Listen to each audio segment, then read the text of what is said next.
Dito po tayo sa Case to Face. Narito po ang nagrereklamo sa Ate Gloria. Samantala, narito naman po ang kanyang inirereklamo si Ate Menchi. Ate Menchi, Ate Gloria, narito po si Ate Pia at Kuya Alan. Di naman kayo magkagalit, di ba? May problema lang. O magbatian kayo.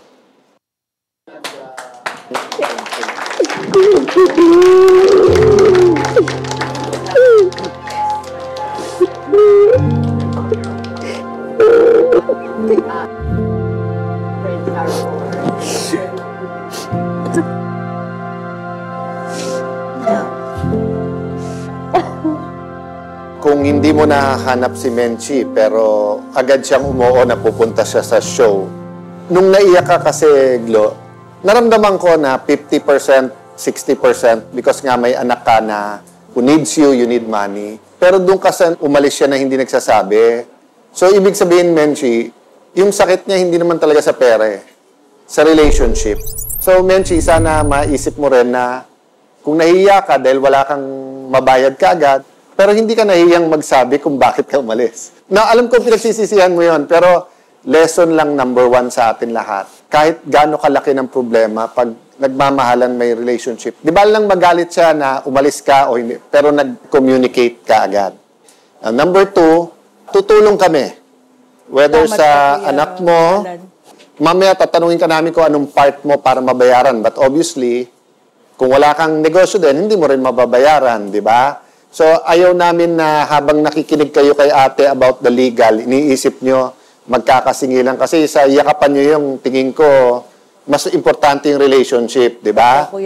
Pero hindi mo mababayaran yung sa rehab ng relationship nyo. Later, ang ating staff will talk to you then about yung asawa, yung anak, how we can enhance yung kikitain mo para ganon. Kung kailangan mag-advance kami ng konting bayad sa iyo, kami bayaran mo, we can do that. But, sa lahat ng nanonood, hindi lahat na nag-away ay ang turingan nila pamilya. So we want to honor you dahil nagturingan kayong pamilya. You're humble enough, Menchi. Ikaw, Glo, ikaw yung nasaktan, pero niyakap mo. Pero maraming nanonood, maraming nagre-reseller ngayon, maraming nag-online, maraming nakikisosyo, baka nanonood kayo, grabe ang liability nito. So, pasa ko kay ate. Over the span of 20 years ba kayo nagne-negosyo together? Tama ba? Opo. So meaning to say, sa loob ng 20 years na yon, nagbibigay ka ng produkto sa kanya, nakakapagbayad siya, bigay ulit ng produkto. Mahaba-haba din yun, ha? Opo, Ate Pia. At pareho kayong kumita. Pareho kayong nakinabang. Kaya malalim din kasi grabe din yung pinagsamahan bilang magkaibigan at magkasosyo. Parang hindi lang magkanegosyo, talagang parang magkapamilya na yung yakapan nyo. Kaya lang, the law has no emotions. Ang batas, black and white. Technically, may utang ka dahil may goods na napunta sa'yo, siguro nabenta mo o kung ano man, pero hindi mo siya nabayaran. So, pwede kang pumunta sa korte, karapatan mo kasi singilin siya. Pag ikaw ay nakatanggap ng produkto galing sa iba at hindi pa fully paid yon, obligasyon mo yon. Kahit ano pa nangyari sa'yo, nagkasakit ka, nag-birthday ka, iniwan ka ng mahal mo sa buhay, it doesn't matter. The law does not recognize your excuses. You have to pay. So that obligation is very clear. At below 1 million, pwede kang pumunta sa small claims court. Yung mabilisan lang yan na magbibigay ng desisyon ng korte basta may pruweba ka na may utang sa'yo. But I also want you to understand na estafa din yan. Kasi pag ang products nasa iyo and the product was entrusted to you, ang tawag fiduciary duty. Kasi hindi ko may-ari nun siya may-ari nun hawak mo yon for her. And you're supposed to pay it back or return it. Hindi mo ginawa, estafa yun. So pwede ka rin kasuhan ng criminal case. You can go to fiscal and file a case. Yung civil liability lang, si Glo at si Menchi magsisingilan, Glo versus Menchi lang yon. Pero pagka may criminal liability, estafa, people of the Philippines versus. No? Bakit?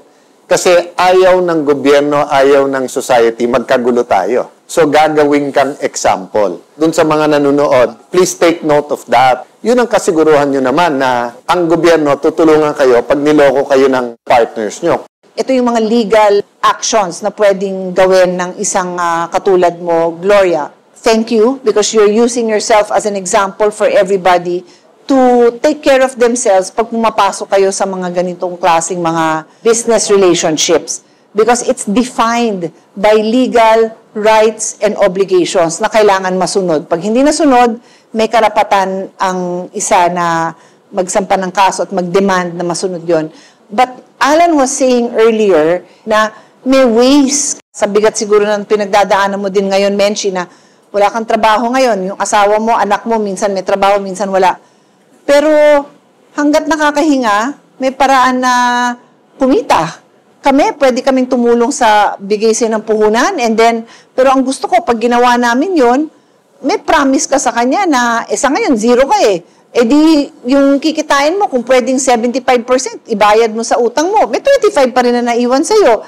There's lots of ways that you can honor your commitment. It is a legal and a moral commitment that you should find a way to honor. Doon sa mga ibang nakikinig, you know what, yung kinauutangan mo, pwede kayong lumapit doon at sabi mo, paano ko ba mabibigay ang sarili ko para mabayaran kahit papano? Pwede bang ako maging driver mo habang nagnenegosyo ka? Pwede bang ako yung utusan mo sa supplier, ako tagakuha? Hindi man mabayaran yun yung 50,000, napakalaki nga. Pero naman yung tulong na naibigay mo dun sa tao, makikita din naman niya yung effort at kahit papano may katumbas na halaga yon. And taking off lang doon mga kababayan sa lahat ng ating viewers, no, sa live audience natin, pagka kasi utang, walang criminal liability doon. So nangutang ko 50,000 kay ate, hindi ako makabayad, sisingilin niya ako, o hindi ako magbayad sa korte, di ba?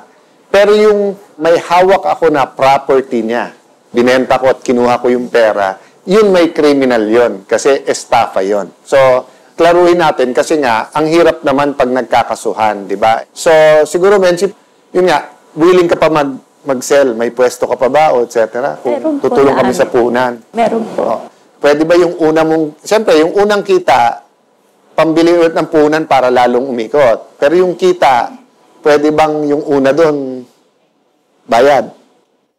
O, pwede. Okay. Sige, tapos ating, ilang taon na yung anak mo? 29 years old na po. Bali, 2 years po siya nasa rehab.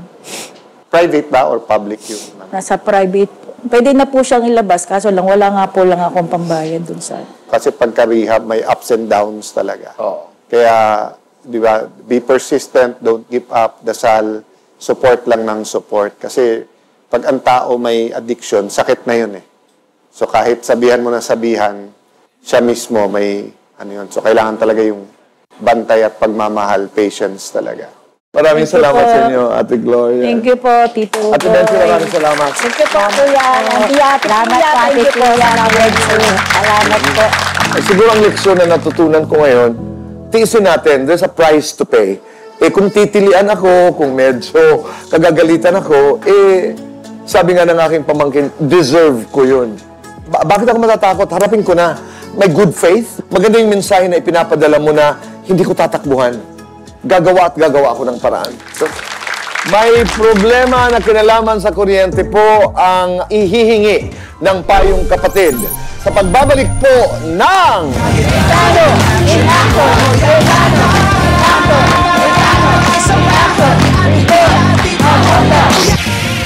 Matapos magkaayos sa Cayetano in Action with Boy Abunda ang magkaibigang Gloria at Menchi, hinandugan sila ng programa ng isang masayang bonding para sa tuluyan nilang pagkakasundo. Importante matapos namin yung problema namin sa isa't isa. At nagpapasalamat po ako, naging close ulit yung aming samahan. Kasabay ng kanilang muling pagkakaayos, nagpakita ng suporta si Gloria sa kanyang kaibigan at tinulungan si Menchi sa pagluluto ng paninda nito. Nagluto ng ginatan. Sarap nga daw, sabi ng anak ko. Nabigyan rin ng CIA with BA si Menchi ng food cart para sa bago niyang panindang fishball na magiging simula ng kanyang pagbangon sa buhay. Ate Pia, Kuya Alan, Tito Boy, una sa lahat, maraming salamat po sa ibinigay ninyong tulong. Sana po ito'y umpisa na ng pagbabago ng aming buhay. Sana po marami pa kayong matulungan na kagaya ko. Nakatanggap naman mula sa programa si Gloria ng financial assistance para sa anak niyang nasa rehab.